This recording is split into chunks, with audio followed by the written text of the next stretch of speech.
Joe Ingles was saying how he didn't even realize that the Thunder went on a 19-minute run in the huddle.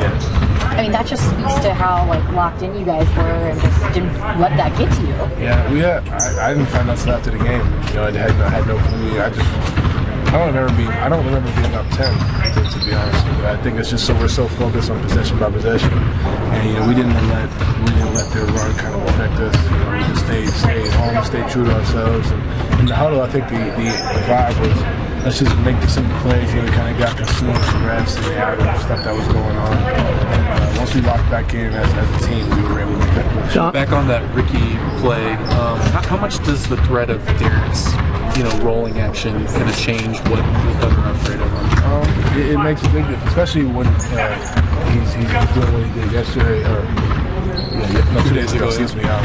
But just being able, his threat to roll, and he's a good passer out of the half roll too.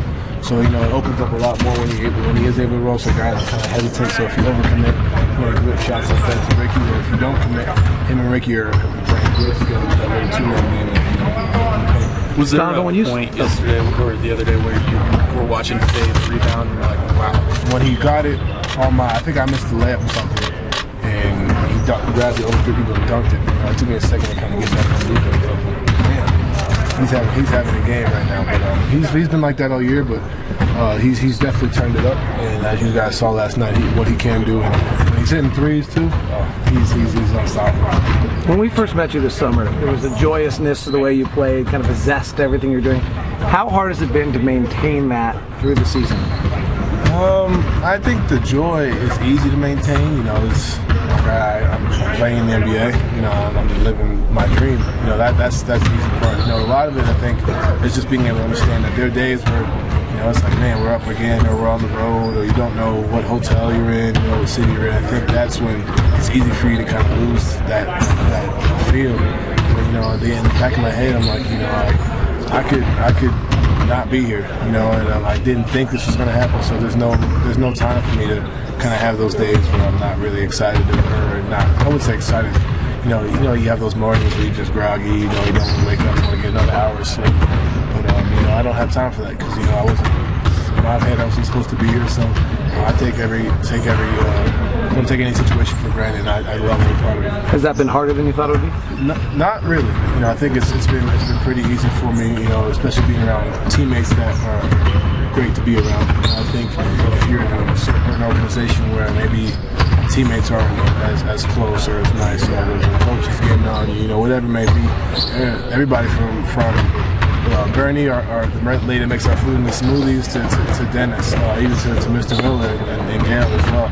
They've all been great, and I think that's what helps being around an organization that it's fun to be around. The vibe is always happy, and even when we lose, even in December, it could be tough to keep that excitement when you're going on that losing streak that we had. But everybody was keeping the same vibe and same happiness. Donovan, you've been pretty consistent in your ability to get offense in the fourth quarter. What's kind of been your mindset going into the fourth quarter that's allowed you to stay consistent game after game and after part? I think just staying focused throughout the entire game.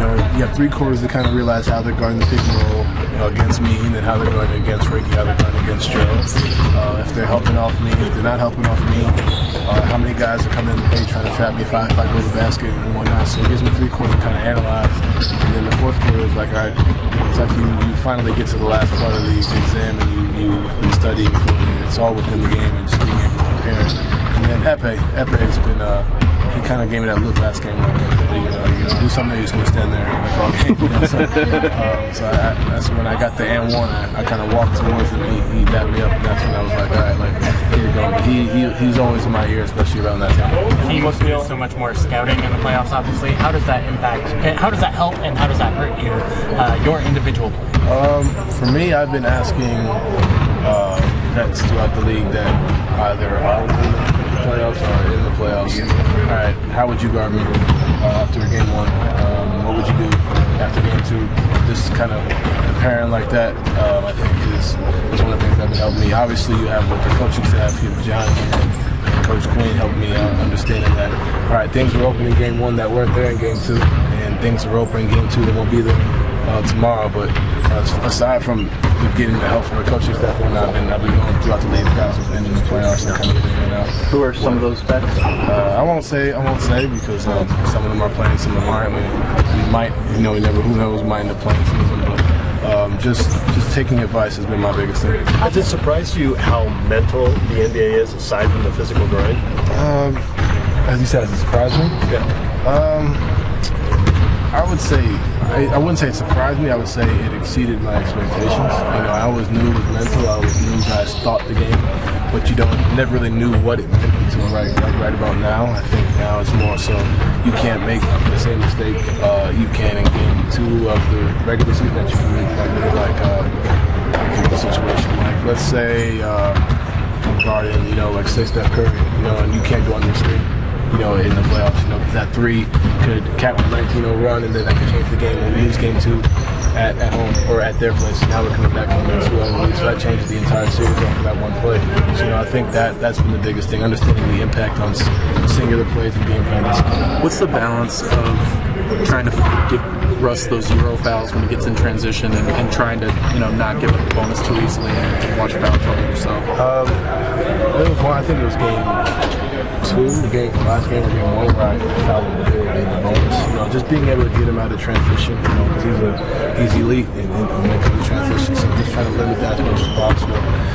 Get guys back on defense, but it's not as easy as it looks. But just being able to take those Euro fouls, and I think we're all committed to it. So that's the biggest thing. You can never on the court yet? No, not yet. I'm trying. They got me laughing. They thought I was laughing at Ricky. I was trying to figure out what he was saying. It was like Spanish 5 in high school, and I hadn't taken it since. So we're trying to figure it out. I got a little bit of what he was saying, but not too much. Nah, you can never simulate those big shots, those big moments in the playoffs. But going through that experience, man, what did you gain? You gained a different level of confidence after getting that shot over George. To be honest, I didn't think of it as that big of a shot, when it happened. We were only up. I think that shot put us up 6 at that point. There was still a minute 30 left. That's a 2-possession game. PG and Melo hit 2 back-to-back threes into the tie game. So, I think not thinking about the moment, not thinking about, all right, if I make this layup, it's a big shot. I think that's my mindset, not really overthinking it, because that leads you to kind of saying, if I miss this, this might happen, or just being able to take the shot and just being ready to take the next one, and not really kind of thinking about it too much. All right, thanks, Donovan. Thank you.